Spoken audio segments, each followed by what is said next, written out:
জুলাই গণঅভ্যুত্থানে চানখারপুলে ৬ জনকে হত্যা মামলায় ডিএমপির সাবেক কমিশনার হাবিবুর রহমান হাবিব, যুগ্ম কমিশনার সুদীপ কুমার চক্রবর্তী, রমনার সাবেক উপপুলিশ কমিশনার শাহ আলমের মৃত্যুদণ্ডের রায় দিয়েছে আন্তর্জাতিক অপরাধ ট্রাইব্যুনাল ১। তাদের সম্পত্তি বাজেয়াপ্তের নির্দেশও দেওয়া হয়েছে।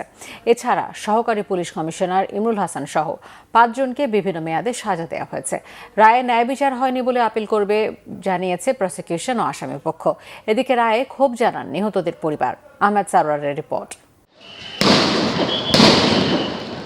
২৪ আগস্ট সকাল রাজধানীর চানখারপুলে ছাত্র জনতার আন্দোলন ছত্রভঙ্গ করতে মারমুখে আইনশৃঙ্খলা বাহিনী। বিক্ষুব্ধ জনতা দমনে গুলি চালায় পুলিশ। সেখানে আনাসসহ ৬ জন নিহত হয়। এ ঘটনায় ৮ জনকে আসামি করে মামলা করা হয় পুনর্গঠিত আন্তর্জাতিক অপরাধ ট্রাইব্যুনালে। চানখারপুলে ৬ জনকে হত্যা মামলার বিচার কাজ শেষ করে সোমবার রায় ঘোষণা করে আন্তর্জাতিক অপরাধ ট্রাইব্যুনাল। রায়ে পলাতক ৩ জনকে মৃত্যুদণ্ড, পলাতক সহকারী কমিশনার ইমরুল হাসান এবং কারাগারে থাকা বাকি ৪ জনকে বিভিন্ন মেয়াদে সাজা দেওয়া হয়। DMP commissioner Habibur Rahman Habib, additional commissioner Sudip Kumar Chakraborty এবং এডিসি শাহ আলম মোহাম্মদ আক্তারুল ইসলাম এই ৩ জনকে মৃত্যুদণ্ড দিয়েছেন। কিন্তু পরবর্তী যে সমস্ত আসামি ছিল, একজন এসি ছিল ইমরুল, একজন ইন্সপেক্টর আরশাদ এবং বাকি ৩ জন কনস্টেবল, যারা সরাসরি ফিল্ডে থেকে গুলিবর্ষণ করেছিল, যাদের গুলিবর্ষণ করতে ভিডিওতে দেখা গেছে যাদের নামে অস্ত্র ইস্যু ছিল না, অথচ তারা অন্যদের রাইফেল নিয়ে গুলি করেছে, তাদেরকে কম সাজা দেওয়া হয়েছে। একজনকে ৬ বছরের, একজন ৪ বছর, বাকি ৩ জন কনস্টেবলকে ৩ বছর করে সাজা দেওয়া হয়েছে।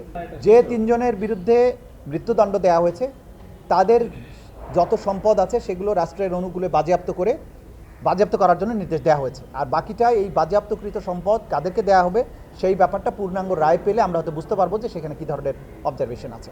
আসামিদের কম সাজা হওয়ায় ন্যায় বিচার নিশ্চিত হয়নি জানিয়ে আপিল করা হবে বলে জানান চিফ প্রসিকিউটর।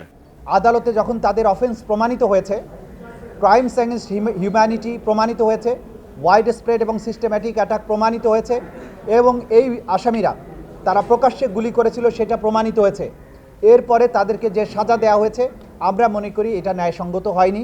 যদিও আদালতের আদেশ সকলের উপরই শিরোধার্য, আমাদেরকে মানতে হবে। যেহেতু একটা অ্যাপিলেট ফোরাম আছে সুপ্রিম কোর্টে, এটার বিরুদ্ধে, এই সাজার বিরুদ্ধে, কম সাজা যেটা দেওয়া হয়েছে সেই অংশটুকুর বিরুদ্ধে প্রসিকিউশনের পক্ষ থেকে আমরা আপিল করব। আমরা এই মুহূর্তে মনে করছি আসামি পক্ষের আইনজীবী রায়ের বিরুদ্ধে আপিল করার কথা জানিয়েছেন। তাদের আইনের কাঠামোর মধ্যে থেকে তারা তাদের ঊর্ধ্বতন সুপিরিয়র কর্তৃপক্ষের আদেশ অনুযায়ী ঘটনাস্থলে তারা আইন শৃঙ্খলা রক্ষার জন্য তারা সিআরপিসি বা পেনাল কোড অনুযায়ী দায়িত্ব পালন করেছে। তাই এখানে আসামিদের যে সাজাগুলো প্রদান করেছে এখানে আমরা সংক্ষুব্ধ। এই রায়ে ক্ষুব্ধ প্রতিক্রিয়া ব্যক্ত করেন নিহত কয়েকজনের স্বজনরা। তাদের দাবি ন্যায় বিচার হয়নি। যারা নাই তাদেরকে মৃত্যুদণ্ড, যারা আছে তাদেরকে ৩ বছরের সাজা।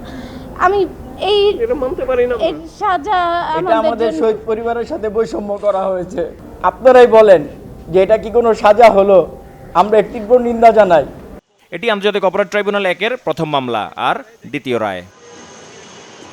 আহমেদ সারোয়ার, বাংলা ভিশন, ঢাকা।